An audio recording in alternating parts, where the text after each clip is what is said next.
And then when you're put on the spot, your cold opens just are never that good. It's kind of nice when Chloe's camera is on because then she'll like nod with us and I'm like, yeah, someone agrees. Oh, I know.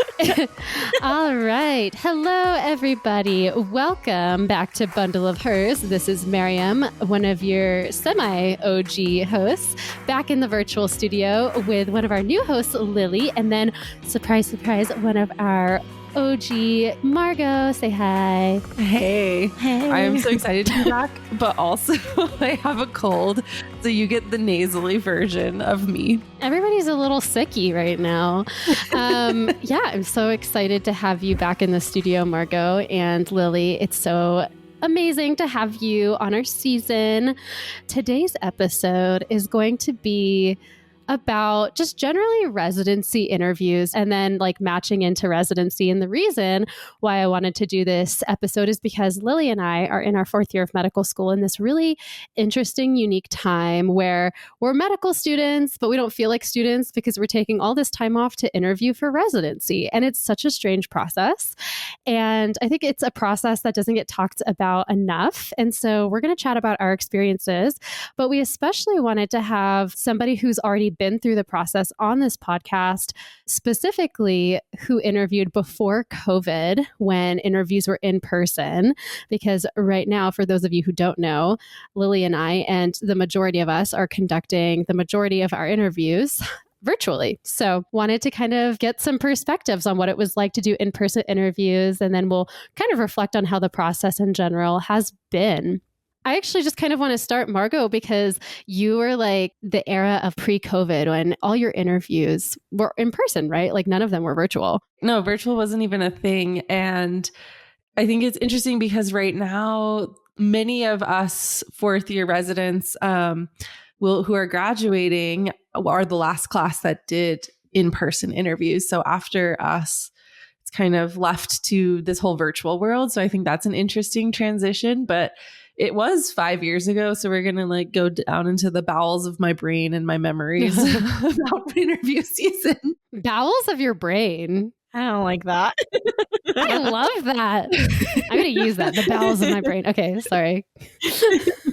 No, you're good. I invented that on wards last week when my brain was not functioning. I'm going to make it a thing like Fetch and Mean Girls, bowels of the brain. Your brain is offended. Says our budding neurologist. I deeply offended. I know. You should love it more than anybody. Okay, sorry. Margot, you tell us about the bowels of your brain. Yeah, no. So interviews in person, it was, I would say, a huge financial stressor because if you think about it, so I did 9 total interviews. So that was 9 total round trip flights. And sometimes if you were lucky, you could do some in the same area or like some people did drive locally and things like that. So financially, the burden was all on you as the med student. I remember starting med school and one of the fourth years saying like, hey, take out like a American Express or some sort of credit card that will get you miles now so you can save up miles in the next 4 years. That kind of like financial burden. Wow. Some programs would pay for your hotel for the night, but most wouldn't. So you were also paying for your own lodging and like transportation. So whether that was Ubers or taxis or whatever, it was a lot of money. And I think we didn't even think twice about it. And I think that's one of the best things that I've seen come from the transition to virtually since when we had to interview. I think there are a lot of other negative sides that I see from doing only virtual. Yeah. But I'm curious like how you guys are experiencing virtual now and your ability to connect with or get a feel for the culture of a program. Because I think for me, interviewing in person, that was one of the most valuable things is the happy hours, especially when you just got to hang out with the residents and it was like a real happy hour with like real drinks and real food. And you were actually sitting next to a person and you could really see how they were connecting with their co-residents and connecting with you. And I think the virtual happy hours sometimes like as a resident doing them are kind of painful, to be honest. Yeah. So I'm curious for you all what it's been like.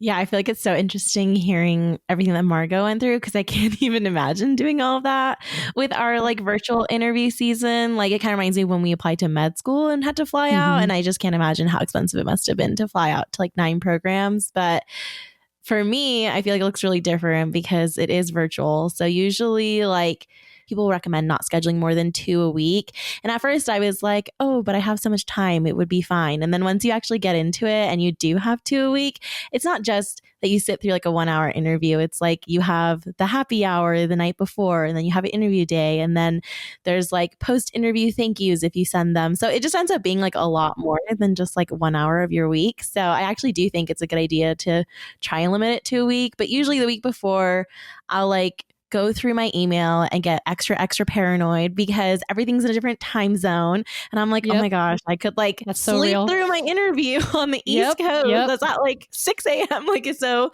spend a lot of time like freaking out. And I would like write out all of the times and make sure I know what time it is in like Utah, like mountain time, so that I don't sleep through it or miss it. And then I usually like to go through the emails. Usually programs will send you something beforehand with like your schedule on it. And it'll say, who are the different like faculty or residents that you'll be interviewing with. And then sometimes they'll send you like the PowerPoint or just like information about their city. And I like to usually go through that. It gets kind of tiring to go through it for every program, but if I really don't know anything about that city, it is helpful because you're not going to see everything from like a virtual interview. They're just going to show you like pictures. Sometimes they'll have videos, but you really have to like figure out, can I live in this state without having ever been to the state before, which is a really weird question to ask. So I usually do that the week before. And I like to read up, like just like Google search some of the people who I'll be like interviewing with, just because I'm curious like what they're doing or if their specialty is something that I'm interested in, because I'm applying in neurology. So there's a lot of different like subspecialties that you can go into. And then from there, the night before, I like try to go to sleep a little bit early because a lot of programs do start pretty early in the morning. And then I get up, I get ready, kind of like how most people do for Zoom school. You know, you obviously get to wear your comfy clothes on the bottom and just like your business professional on top. And my go-to is like fuzzy socks because it just helps me feel a little de-stressed. And I guess it depends like if you have your interview day versus the social, because the socials are usually at nighttime. And like Margot was saying, I also feel like they can get kind of painful if there's like nothing to talk about. So like some programs do like Jeopardy style like games, or they'll do like scavenger hunts, which are like surprisingly fun and they make it go by a little bit faster. And then other ones is just like 2 hours of them asking if you have any questions about their program, which get really old really quick because you run out of questions after like the first 15 minutes. But I have learned like some good questions to ask that like sometimes are helpful to get conversation going. And then the actual like interview day, it sometimes like, let's say it starts like 7 a.m. Some of my interviews for neurology, they can be like 3-hour days.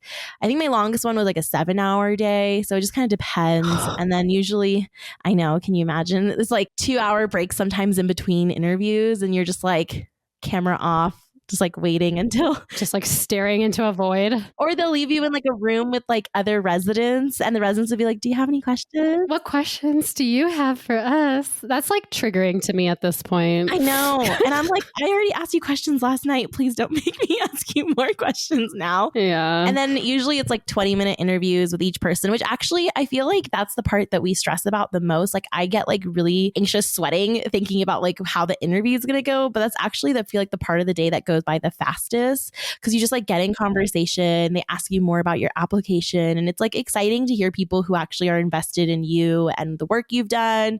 And like you get to talk about all of these things that you're involved with, which is really nice. And then, you know, sometimes they'll try and like really sell you on their program and they'll tell you reasons why they think that you'd be a good fit or why their program would be a good fit for you.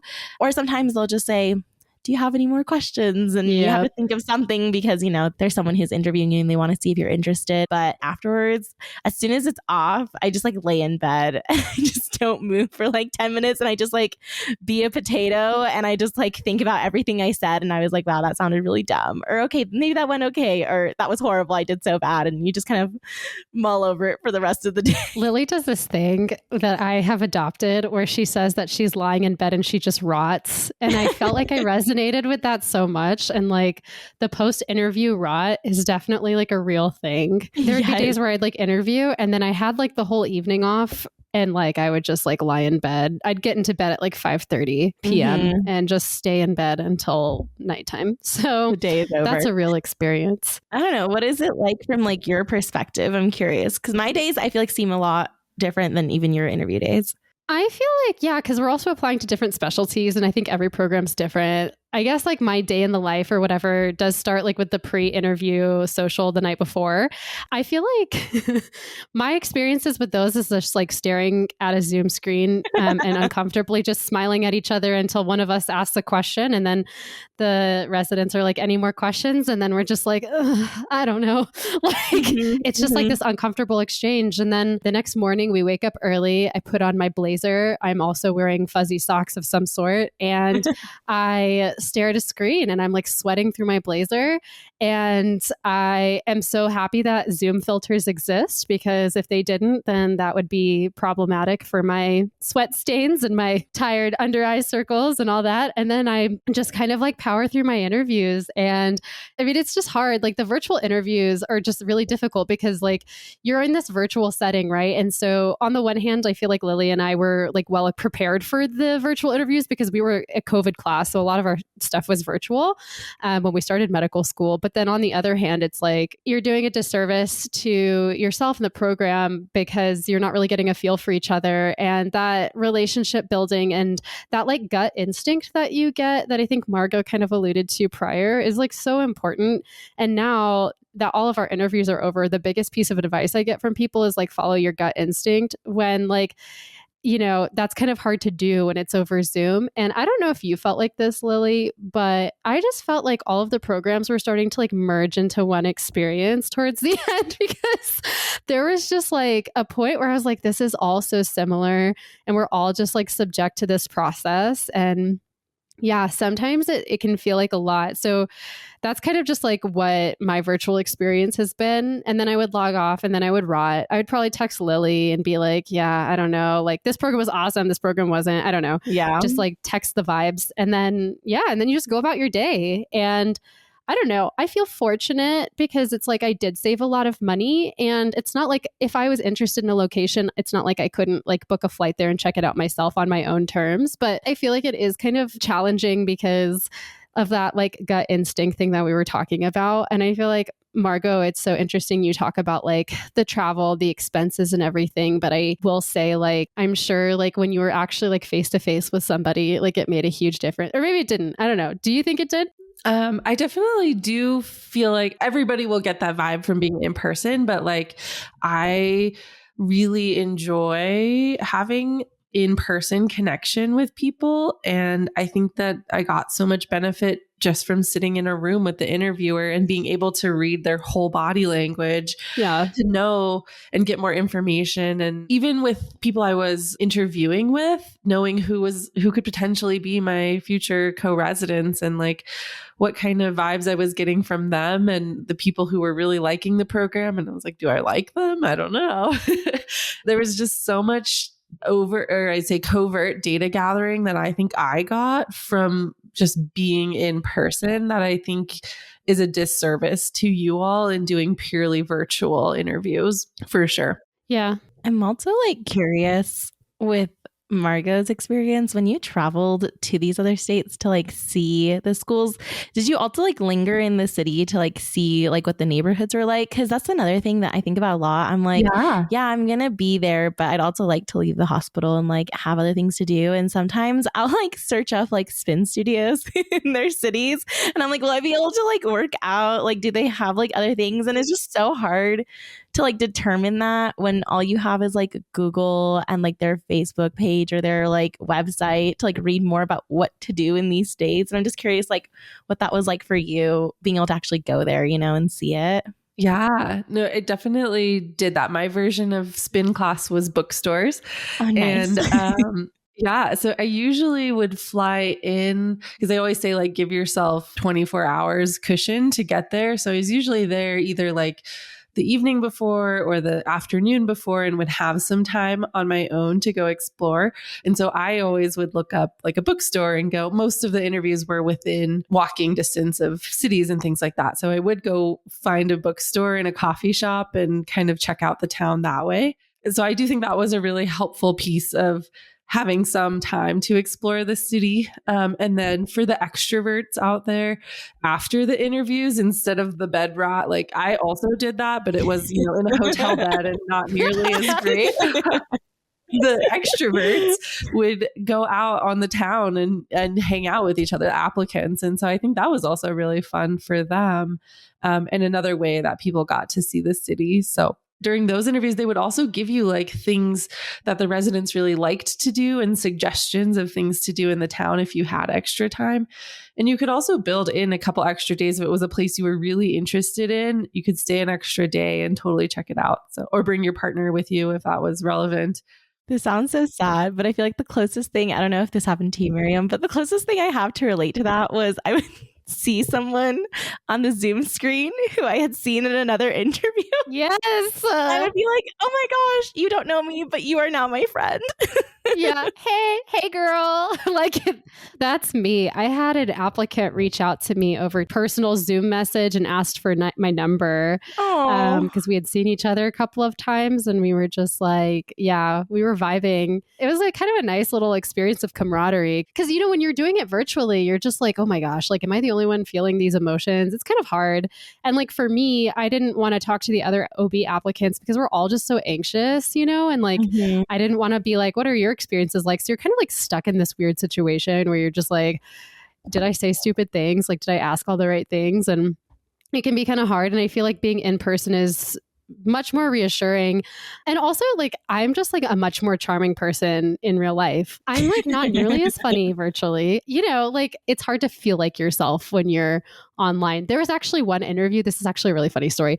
There was one interview that I was just like, for some reason, really struggling with. Like, I felt like there was just a lot of awkward conversation, lots of awkward pauses. And I was like, oh my gosh, this interview is going horribly. And then this has never happened before, but my computer just turned off in the middle of the interview. Oh, no. And I was like, it's a sign. I'm just kidding. But I was like, are you kidding me? And then I'm trying to like, troubleshoot, trying to restart my computer and everything. It's taking forever. And then the person interviewing me had my number. So they called me and they finished the interview over a phone call.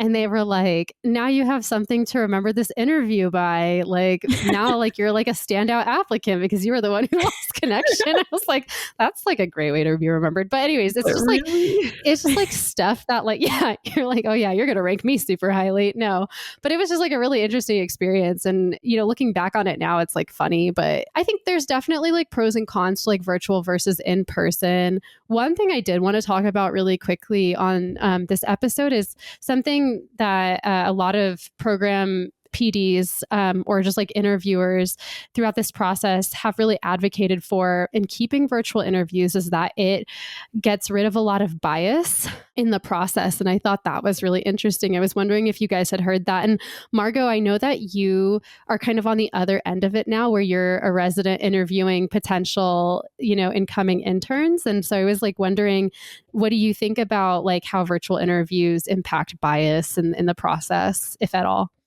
I think it's an interesting statement to say that virtual interviews improve or eliminate certain biases because I think it also introduces its own set of biases in a different way that in person does. So I would challenge that statement, right? And I think we all need to be mindful, especially as the people who are interviewing and looking at applicants to be aware of those biases. And I think you both brought it up of like, thankfully there are Zoom filters and things like this and what's in your background. And that was going to be a question for me is how much thought and time and energy did you both spend in like setting up your lighting and your place where you do your interviews? Because I think that while we want to say it's not, every time I'm on a Zoom happy hour, I'm always like, what picture do they have in the background? Who's it? Like, what do they have? What colors is their walls? Like those things like just are natural to us as curious humans. But I do think, and especially as women or for myself as a woman, I would be so hyper focused on like, how's my hair? Like all these things because you're looking at yourself during the interview. And I don't know if you guys turn your mirror camera off, but like that's something that is a whole different like mindset that's so different than in-person interviews, because in person, it's just you looking at your interviewer and not wondering how they're also perceiving you in that moment. So I would say, I think it introduces a different set of biases that we always need to be careful of. And that blanket statement of like, it improves biases should be challenged. Yeah. Yeah. I remember like when I first started interviewing, I also started hyper fixating on everyone else's backgrounds because like you don't really want to stare at someone's like eyes the whole time. So you just start kind of wandering through like all the faces.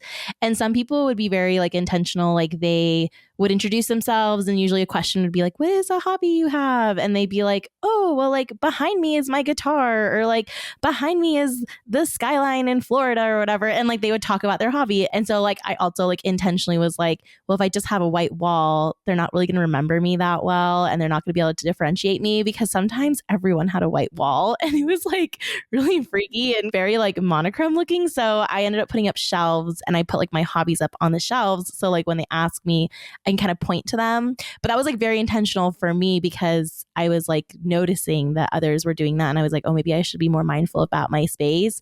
I also like really try to avoid looking at myself in the camera, because then I'm like, oh my gosh, that one piece of hair is sticking straight up. And are they staring at that piece of hair, or am I staring at that piece of hair? And then like stop staring at the piece of hair, stare at the person who's talking to you. So it definitely gets to you like a lot, at least for me. Also like kind of talking about what Miriam was saying about like technical difficulties. I've also had like my Zoom disconnect multiple times during interview days. And then you just get like extra stressed out because you're just like, oh my gosh. I've had that happen a couple of times. And like even one time I decided to do an interview when I was visiting my brother in just his apartment and he was at work, and like the fire alarm went off in the middle of my interview. And I was like, do I leave? Do I not leave? And then I was like, oh my gosh, if I leave, they're going to think it was rude that I left the interview. But if I don't leave, are they going to think that like she doesn't evacuate in an emergency? And luckily it turned off after a few minutes. But it's like all these like external factors that you just can't control that, at least for me, sometimes really affected how I felt like I performed on interview day.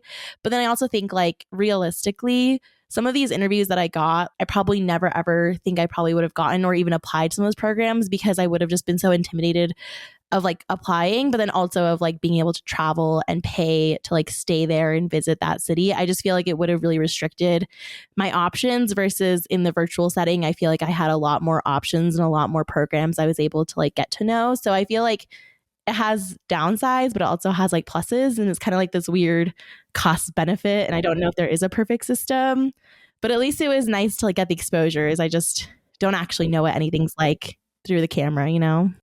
I think for me, the financial burden of applying to a whole bunch of programs and then traveling and being financially responsible for all of that would have deterred me from applying to as many programs as I did this cycle in reality. Mm-hmm.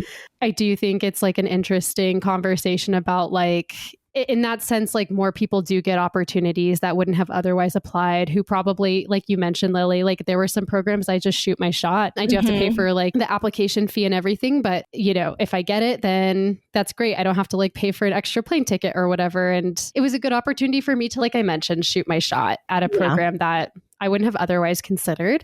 And so I am grateful for that. I couldn't imagine like the burden of like how much student loan debt I would have been in. That's insane to actually think about, because I'm actually in quite a bit of debt right now. And same. Like I didn't have to take out any extra loans for the travel and for all of that. And so that's like a really difficult thing to consider. One thing that I constantly think about as a medical student, we are a very vulnerable community, in my opinion, because a lot of us come from backgrounds where like our parents are not financially stable, or, you know, we don't have like that level of like security. And we go into this medical system, which is like a total gamble, right? We've all been through like the 4 years of medical school. And, you know, it is a tough 4 years for a lot of reasons, not just physically, intellectually, but also emotionally. There is so much that goes into this process, and you have to sacrifice so much, and it's not a sustainable process. And I feel like once you kind of get to the end, you're just like, oh my gosh, I've spent so much money. I have like zero to no resources. Like it's a tough process and it's very vulnerable, and you need a job. Lily and I did like a New Year's dinner and we were talking about our resolutions. And Lily was like, I just want a job, or like my only resolution is to match, because like, yeah, like at the end of the day, we just need a job. We just need to match. And I think like in this process, I was also reflecting on that too, is like we jump through so many different hurdles and like we worry about how our hair looks on Zoom and like what the vibes are like when we're at this resident social, but like really kind of taking a look at the big picture is like, we just really need a job. Like we just really want a job. And that was kind of the thing too. I was really reflecting on after wrapping up my last interview, getting caught in the weeds of like, oh my gosh, like how am I going to rank these programs? Like virtual interviews were difficult because I wasn't able to really differentiate the vibes. And now I'm like, there's a lot of things to consider, but I think I am trying to be in the mindset of I'm going to be so grateful to just have a job. Be grateful for the fact that a program is going to make me an OB-GYN. That was a tangent. That was a really sombering tangent. To everybody in our audience, that was more for me and less for you guys. But I think it's just something I've been keeping in mind. And I also just like shout out to the audience. Like I know a lot of you guys who are listening are either like interested in medicine and haven't applied yet, or like are in medical school. And I think hopefully this episode sheds some light into like how the process is and also gives you a little bit of perspective and what to look forward to. I think things are likely going to change as the years go on. I do think virtual interviews will continue to be a thing, but it's definitely a really interesting process. For those who like don't know how match works, if you're like applying to med school right now, the nice thing about when you apply to med school is if you do get multiple acceptances, you get to choose where you go.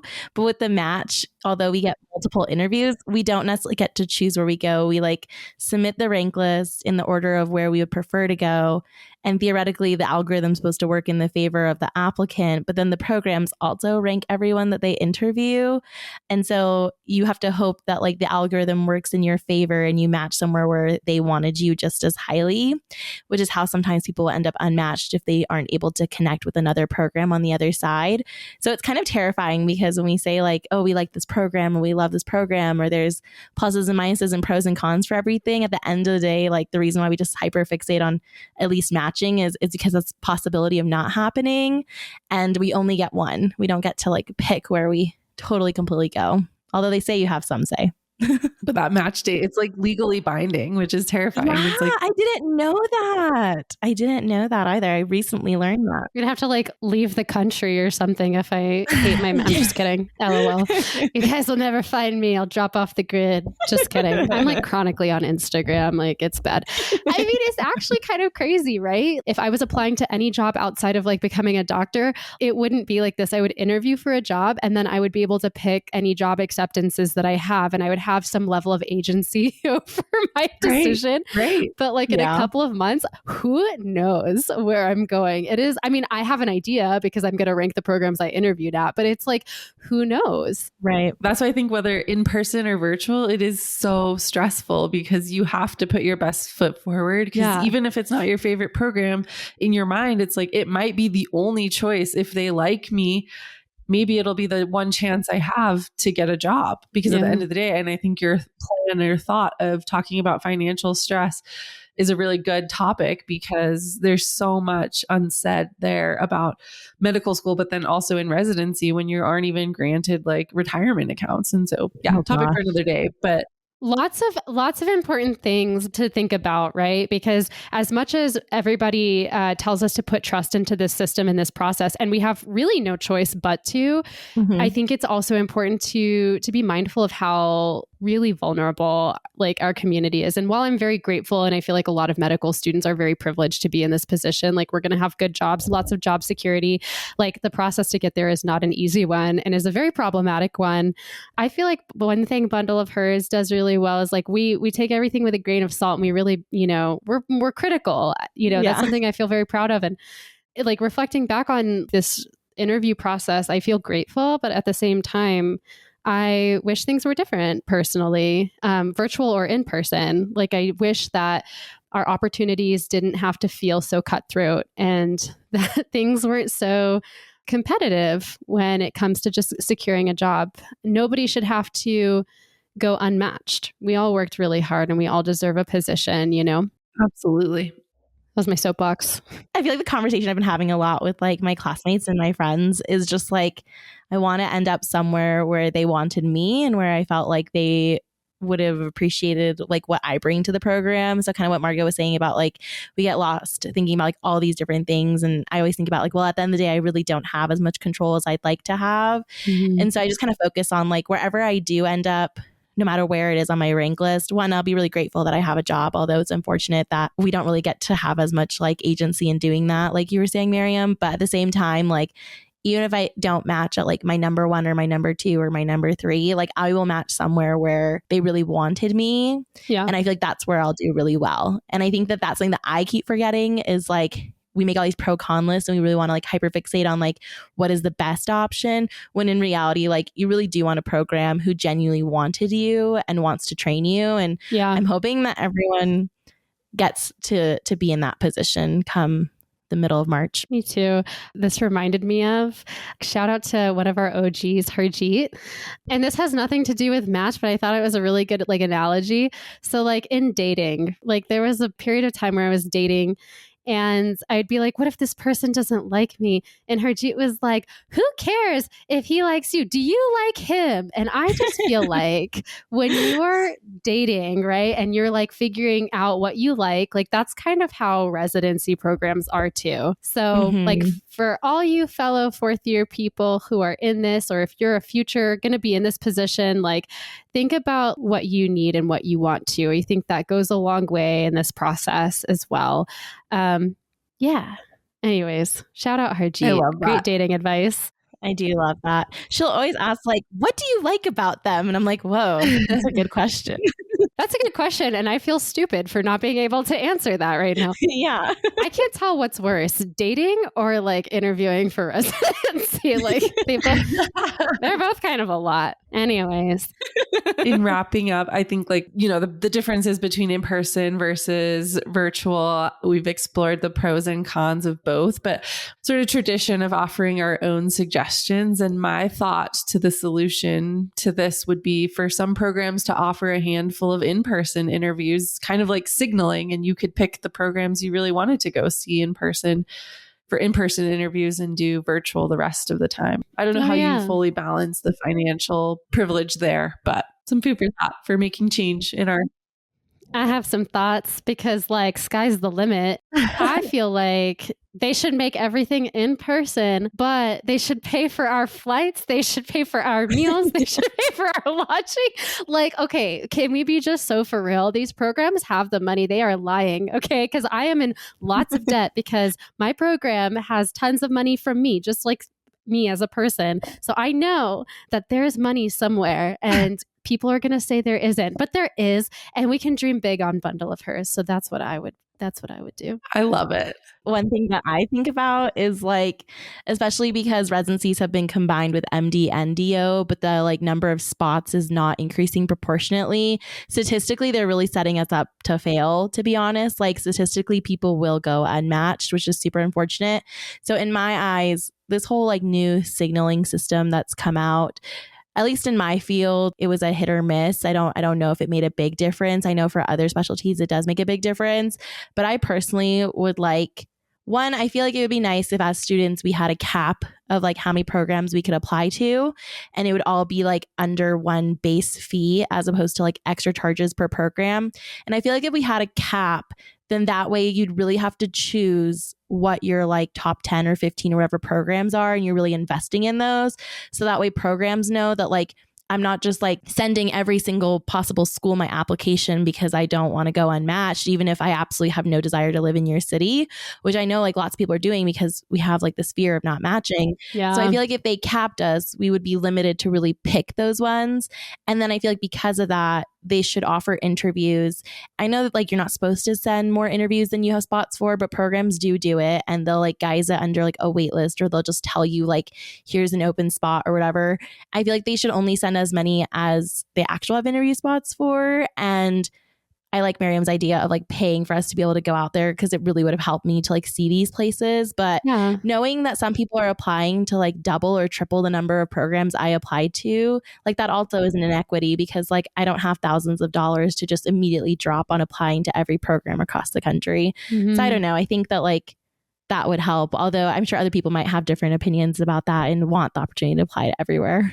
I know. It's such a tricky conversation. Like, I feel like I don't know even enough. I only know from like my perspective, right? Like of going through it. So it's like hard to say, but I will say that residents are cheap labor, right? But like, it would be nice to feel invested in because we do, or I say we, because we're about to be residents, we do important work, you know? And I know Margot can definitely speak to that. So, I think that's kind of how I'll wrap it up.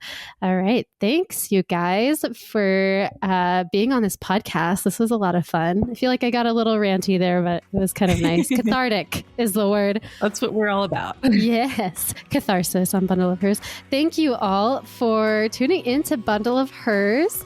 What do I say, Chloe? Tune into... Oh, wait. No, I want to do like a cutesy thing. Hold on one second. So... Thank you to everybody listening into Bundle of Hers. I can't do this right. Margot, just do it. I love it. I love that I got to, it wasn't too long before I came back to Bundles as now a guest, which is fun, but I haven't forgotten how to end it. So that was shame. Okay. To all our dear listeners, I'm trusting you in the hands of these wonderful new podcasters as well as some of our pseudo OGs. But thank you all for listening. I'm so glad I got the opportunity to chat with you again. And I hope you tune in for the rest of this season wherever you download your podcasts. Wow, that was beautiful. Oh my God. It only took me 7 years.